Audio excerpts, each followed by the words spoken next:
After an outpouring of opposition from general aviation groups, House Transportation and Infrastructure Committee Chairman Bill Shuster, R. Pennsylvania, revised a measure that would have created an Aerospace Management Advisory Council to steer the air traffic control system within the FAA. The measure was a compromise from the more sweeping Shuster proposal to carve the ATC system out of the FAA altogether. But it drew alarm from general aviation groups, many of which issued calls to their members to immediately voice their objections to lawmakers.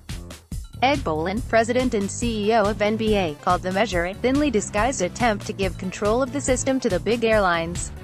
In its call to action to members, NADA said the amendment represents the first step in the direction of privatization, impeding the achievement of our collective goals of supporting modernization and FAA reform, and advancing the safety of the national airspace system. GAMA president and CEO Pete Bunce, meanwhile, called the measure a real threat.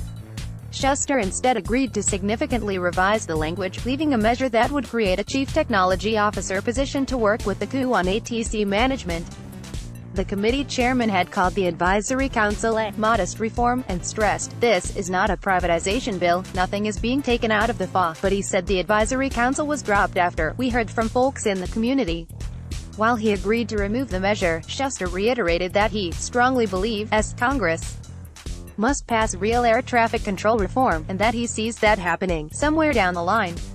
Once our members weighed in to express their opposition to the amendment, we had a constructive dialogue and we are grateful that Chairman Shuster withdrew the most troubling language, said Jim Kuhn, AOPA Senior VP of Government Affairs. We hope now H.R. 4 can move forward.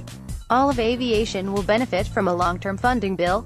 The revised language is included in a larger manager's amendment that will be offered to H.R. 4, the FAA Reauthorization Act of 2018. The House Rules Committee yesterday finalized the parameters for a vote on the bill on the House floor, allowing more than 100 proposed amendments to be offered for consideration. These include an amendment that essentially would establish a mandatory age 70 retirement for NetJets pilots. A number of provisions designed to address noise issues and/or restrict operations at local airports such as Santa Monica and Hawthorne in California were blocked. Also blocked was a measure to permit GA airports to restrict the number and type of aircraft operations for compensation or hire occurring at the airport. The FAA reauthorization bill is anticipated to reach the floor shortly. https://www.einonline.com/aviation-news/business-aviation/2018-04-25/facing-ga-backlash-shuster-drops-advisory-council-measure